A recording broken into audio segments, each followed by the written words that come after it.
Thalita, bom dia, tudo bem? Prazer em recebê-la aqui.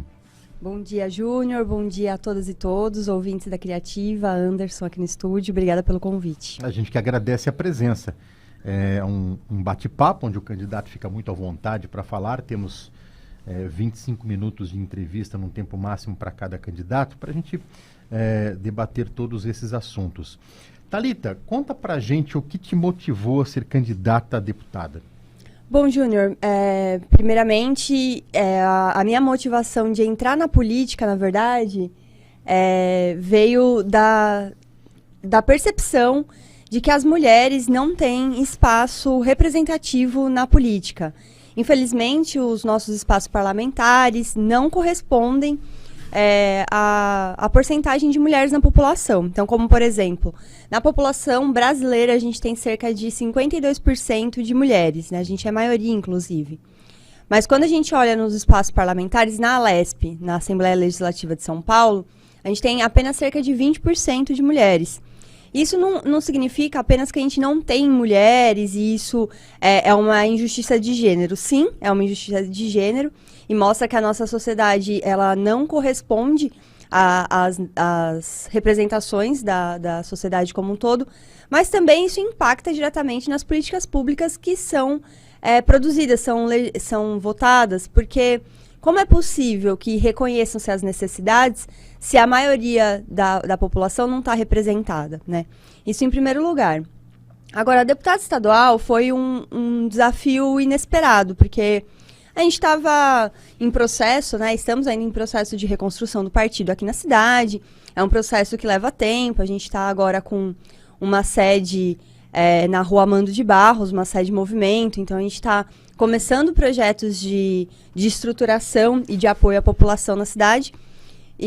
Mas a candidatura a deputada estadual, ela surgiu como uma grande oportunidade na região, que a gente tem necessidade e considerando também a conjuntura política de 2022. Né? A gente tem, nesse cenário, uma polarização e que é necessário que a gente tome partido mesmo e se coloque no verdadeiro local que a gente deseja estar, né?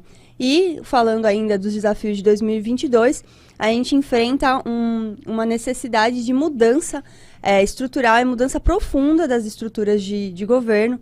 E, portanto, como deputada estadual, eu pretendo trazer não somente a representação das mulheres trabalhadoras, da população trabalhadora como um todo, e de toda essa classe que eu represento, mas principalmente que a gente tenha um contraponto e uma solução a esse machismo que é estrutural, a todos esses problemas que a gente vê hoje em 2022. E, claro, se posicionar e lutar para montar não só uma bancada forte, mas também uma composição de governo que seja favorável à nossa população para os próximos anos. Ô, Thalita, não será a primeira experiência que você terá na urna, né? Em 2020 você foi candidata a vereadora, foi muito bem votada, 849 votos, né? Isso.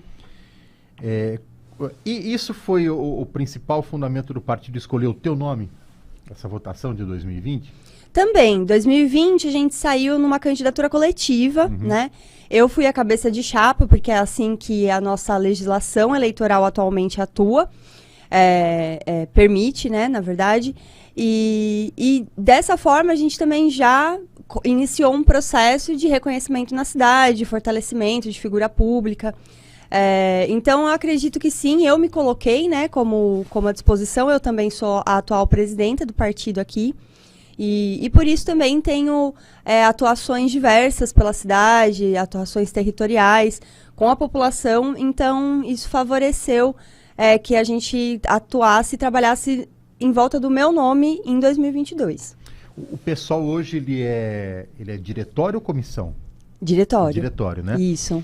E vocês estão trabalhando já desde o ano passado para mudar um pouco a cara do pessoal aqui em Botucatu, né? Que antes era personificado em algumas figuras e vocês estão trabalhando para mostrar novas caras, né? Novas faces para o pessoal, é isso? Isso mesmo.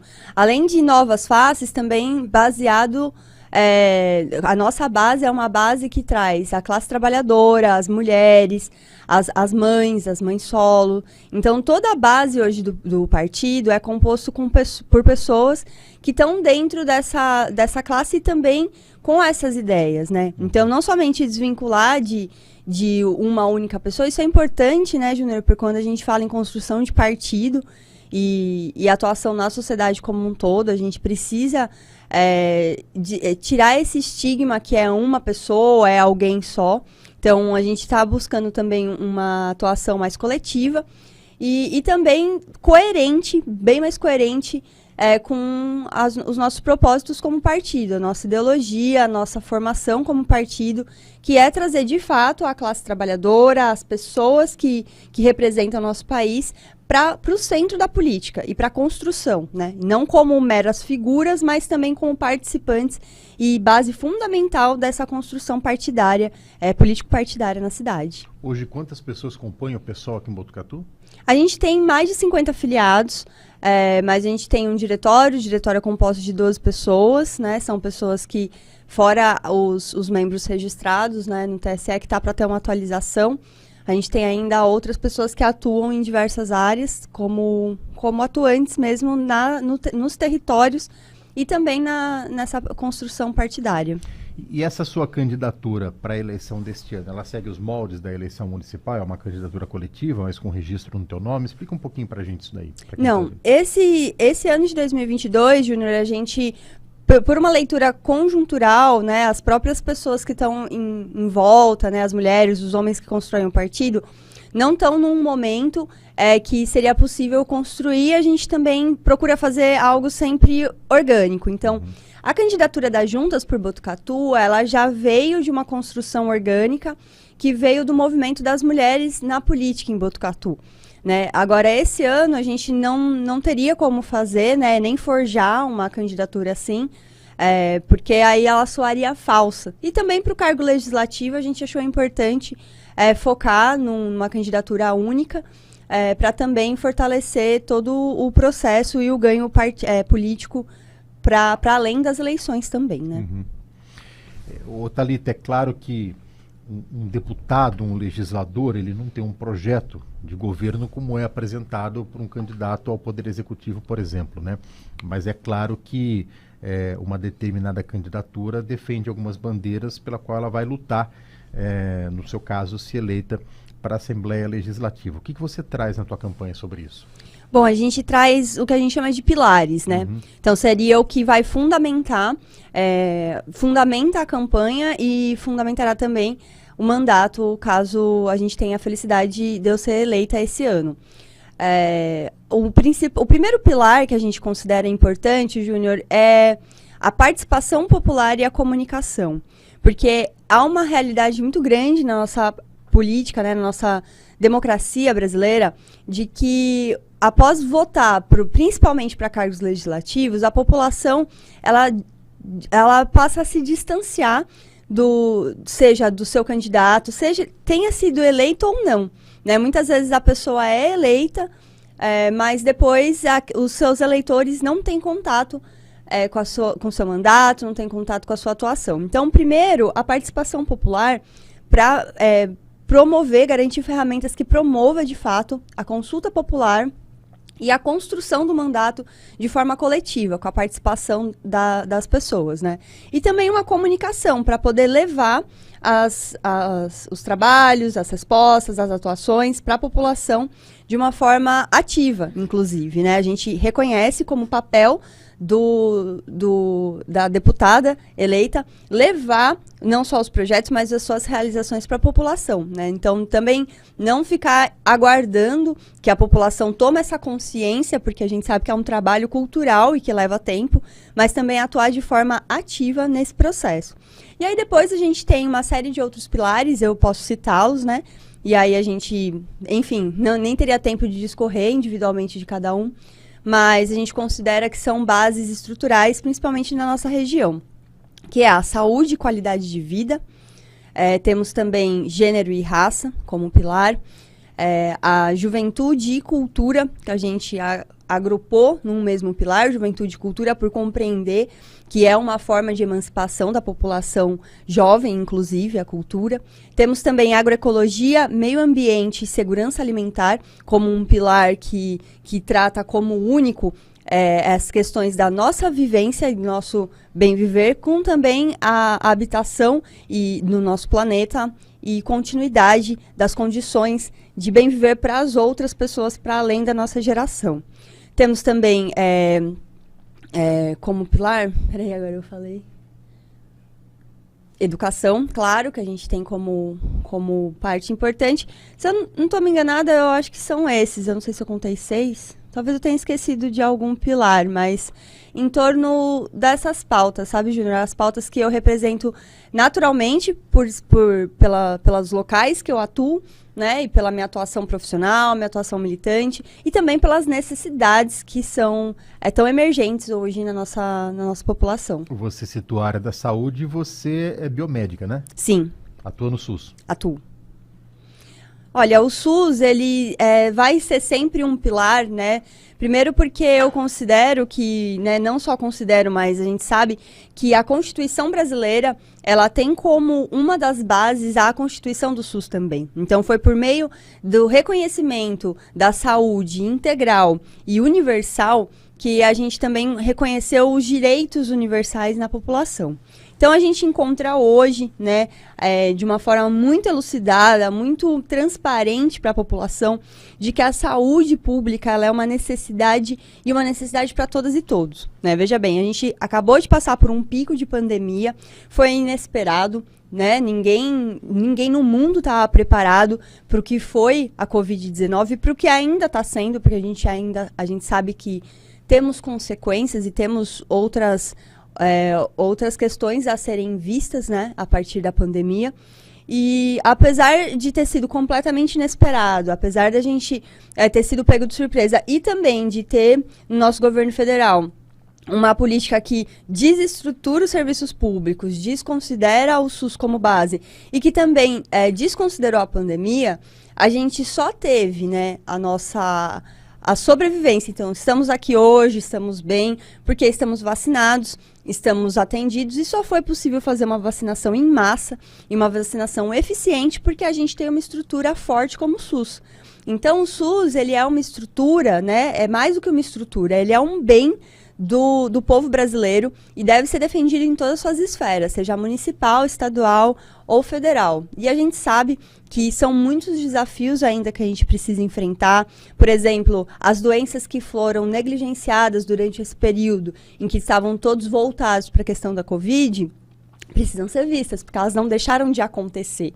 Incluso as doenças mentais, que têm aumentado muito o adoecimento mental da população. Então, a gente tem uma série de epidemias que podem ser assim lidas, né, ou endemias que foram decorrentes ou diretamente da Covid, ou por terem sido negligenciadas durante esse período. Então, a gente segue na defesa do SUS, porque o SUS é um bem do povo brasileiro e a gente precisa dele cada vez mais fortalecido para garantir que a nossa vida seja com mais qualidade e com mais perspectivas de futuro também.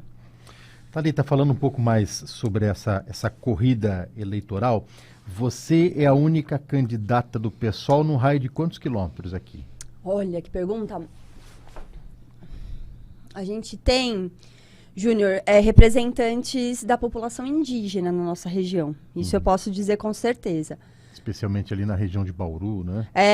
Havaí. A gente tem a Shirley Pancará, que é uma representante e uma mulher indígena, que já atua na luta há bastante tempo. E que vem também ao encontro dessa política do partido em, de fato, povoar a política da sua população brasileira mesmo, né? Uhum. Mas eu acredito que na região, salvo engano, eu devo ser a única, eu e a Shirley, assim. Mas é claro, né, que durante esse processo da corrida eleitoral, muitas pessoas transitam, quem tem mandato consegue circular mais pela região, quem tem um pouco mais de estrutura também. Então, mulher, no caso, para deputada estadual, que eu reconheça sou eu, mas posso estar enganado. O pessoal, ele fez esse trabalho logístico de pontuar esses candidatos em determinadas regiões? O PSOL, ele tem uma construção de partido formada ainda por divisões de correntes, né? Então, a gente, dentro do partido, ainda forma... temos células internas, por assim dizer, que funcionam de acordo ainda com uma ideologia específica. Então, a gente sabe que temos, né, algumas escolhas e esse mapeamento tem sido feito mais com relação ao perfil das candidatas e dos candidatos do que só especificamente regional. A gente também considera que os perfis são importantes nessa análise, porque, por exemplo, quando a gente fala da luta indígena, ela transpassa o território a qual ela está localizada. Ela, com certeza, atinge outros territórios, dada a sua importância na conservação do meio ambiente, por exemplo, na conservação das águas. Então, tem sido feito dessa forma. Deixa de ser territorial, né? Fica regional, geral, né? Então, você é a única candidata do PSOL na microrregião. Na macro-região, então, tem aí, acho que no raio de 100, cento e poucos quilômetros, né? Mas todos em torno da candidatura do Boulos, por exemplo, como federal. Olha, a gente tem o Boulos como federal, temos também a Sônia Guajajara, que é uma pessoa que também representa a luta indígena. Foi candidata a vice-presidente em 2018, Sim. né? É reconhecida como uma das mulheres e das pessoas mais influentes do mundo, né? A Sônia já esteve pela luta da demarcação da terra indígena e pelos direitos dos indígenas e do meio ambiente em vários fóruns mundiais, inclusive representando a resistência da nossa população a esses retrocessos com relação à população e aos territórios indígenas.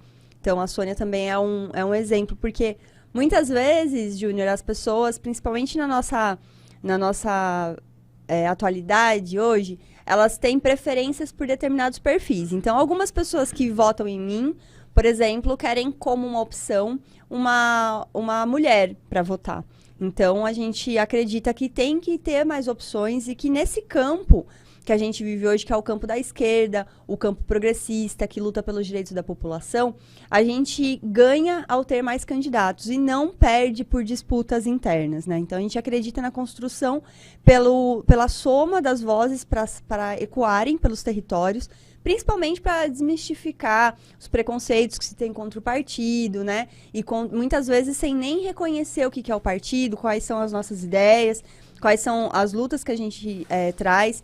Então, a gente tem algumas opções, que eu chamo de opções, porque são formas da população conhecer diferentes propostas, mas que caminham lado a lado. Então, aqui em Bauru também, bem pertinho da gente, a gente tem a TT Oliveira, que é uma mulher negra, retinta, uma pessoa com deficiência e muito lutadora da área da cultura, da educação, e que também eu venho apoiando por considerar que é uma candidatura necessária. Então, na região aqui, por exemplo, eu tenho recebido muito boa receptividade das pessoas com relação a esses 3 nomes. Mas, claro, a gente ainda tem outras pessoas que são muito conhecidas, né? A Sônia, a Sâmia Bonfim, que já teve uma votação expressiva aqui em Botucatu região também, e outros representantes que, com certeza, trazem a cara ou o perfil que a nossa população procura ver nos cargos.